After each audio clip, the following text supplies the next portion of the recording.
de voir ça. C'est à l'approche du 1er juillet un sujet qui revient souvent dans l'actualité, la crise du logement. Dans le journal ce matin, on apprend, d'une part, une explosion des reprises de logements et des histoires qu'on nous raconte, notamment le témoignage de gens qui disent oui, notre appartement a été reloué pour à peu près 500 $ de plus aux nouveaux locataires. Maître François-David Bernier sera avec nous tout l'été. Il est avocat, analyste sur la scène judiciaire. Bonjour, Maître Bernier. Bonjour, Alexandre. Bon, là, il y a le côté judiciaire aussi là-dedans, parce qu'il faut que les locataires comprennent bien aussi quels sont leurs droits là, face à ce genre. Parce que des droits et des devoirs, il y en a de part et d'autre, les propriétaires et les locataires. Oui. Et dans ce domaine-là, il y a beaucoup d'abus, on le voit. Là. Dernièrement, la loi a changé parce que le drame dans tout ça, quand des aînés sont mis à la rue, des gens qui sont là depuis plus de 10 ans et qui perdent leur logement, bien, c'est grave. Donc, on a ajouté des règles. Exemple, on peut... Parce que ce que les propriétaires malicieux font, c'est qu'ils veulent louer plus cher, rénover. Donc, ils ont des stratagèmes vraiment pour reprendre. Fait que la règle, c'est le maintien dans les lieux. Et quand tu loues un logement, là, théoriquement, tu as un bail, puis ce bail-là, il se renouvelle si tu l'acceptes, et tu peux rester là toute ta vie. Là. Tu peux pas être évincé. C'est des règles du Code civil d'ordre public. Tu peux même pas, dans un bail, prévoir, si je veux reprendre, je vais le reprendre. Ça va contre l'ordre public. Donc, quelqu'un, en théorie, est là pour toujours s'il veut. Et là, les stratagèmes embarquent parce qu'il y a l'exception à ça. C'est quelqu'un qui veut reprendre un logement pour lui-même ou pour quelqu'un qui est à charge, souvent, soit les parents, les enfants ou quelqu'un de la famille qui est vraiment à charge. Donc, il peut l'exception. Et évidemment, là, tu vois, on a vu dans les médias le stratagème, ma fille veut reprendre, et ça s'est fait ça pendant des années, là, puis il n'y a pas grand monde qui faisait grand-chose. Puis jusqu'à quel point c'est vérifié, ça? Parce que c'est une chose de dire, oui, je vais reprendre le logement pour ma fille. Mais en bout de ligne, là, je veux dire, le logement est reloué. Il est reloué 500, 600 $ plus cher. Est-ce qu'il y a un suivi? Est-ce qu'il y a une quelconque vérification ou c'est le locataire qui doit faire un peu son travail de détective? C'est l'enquêteur locataire. Là. Et la plupart des gens se retrouvent un loyer puis ils passent à d'autres choses. Donc, c'est pour ça que je dis ça se fait beaucoup et il n'y a pas tant de sanctions. Mais dernièrement, on s'intéresse plus à ça. Et, tu sais, avec le web, là, c'est encore plus facile. On perd notre logement parce que la petite fille l'a repris, la fille du propriétaire.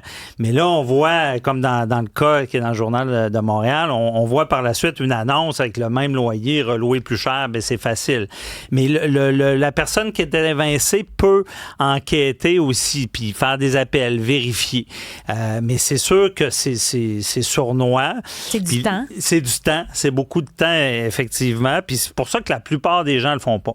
Mais dernièrement, il y a des bons enquêteurs et on a vu la Cour, puis moi, j'ai vu ça, puis j'avais pas vu ça avant, c'est que là, les tribunaux sanctionnent, puis pas des petits montants, là, des 30-40 000 en dommages, parce qu'on a pris les culottes à terre, le propriétaire qui a vraiment évincé, puis surtout, quand c'est des personnes... Avant, ça pouvait être des personnes âgées.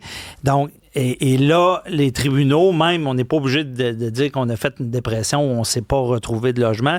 On donne un dommage punitif, puis là, c'est des gros montants. Mais tu sais, tout ça, puis là, on règle un problème, d'autres surviennent. Moi, je dirais pas qui, mais j'ai vu un dossier pour de vrai. C'est dans le Grand Montréal. Le propriétaire, lui, ce qu'il faisait, là, c'est encore pire. Là. Il y a des stratagèmes. Lui, imagine, Alexandre, il ne collectait pas le loyer. Okay. Puis c'était pas mal des personnes, des aînés dans son immeuble.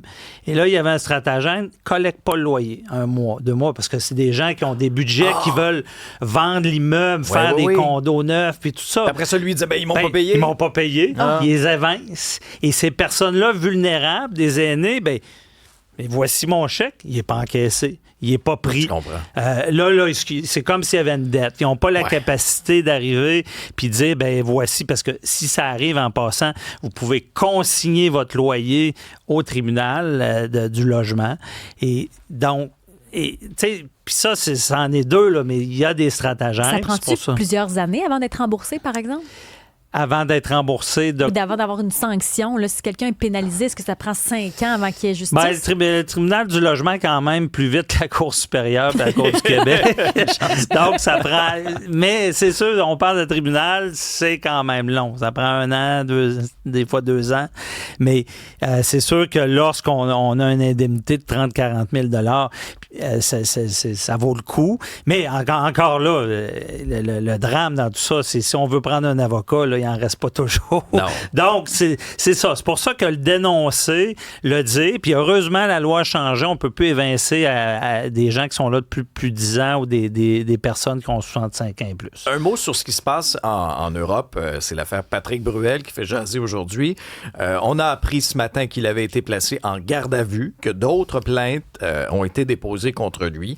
Bon, sans trop rentrer là, dans les détails, parce que c'est pas le même système judiciaire nécessairement que nous, là, mais qu'est-ce que ça veut dire pour lui, pour la suite des choses? Oui, c'est ça? J'ai travaillé en France, donc c'est quand même du droit.